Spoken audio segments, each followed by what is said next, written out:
এই সংসারে যখন সাফল্যের পথে আপনি অগ্রসর হবেন, তখন আপনার পরিশ্রম, একাগ্রতা, সাহসের সাথে সাথে সমাজের মানসিকতাও সহ্য করতে হবে।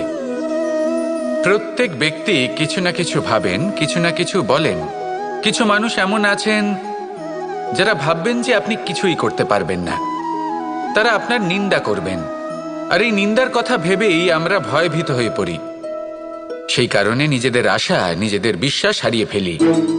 এবার যদি সেই নিন্দার ভয়ে আমরা লক্ষ্যচ্যুত হই, তাহলে সেটা অনুচিত। সেই জন্য জীবনে শুধু পরিশ্রম করতে থাকুন, সামনে এগোতে থাকুন। যেই দিন আপনি আপনার লক্ষ্য লাভ করবেন, সেই প্রত্যেক ব্যক্তি যারা নিন্দা করছিলেন তাদের দৃষ্টি আপনা থেকেই পাল্টে যাবে, ঠিক কিনা? এই সংসারকে যা প্রাণ চায় তাই বলতে দিন।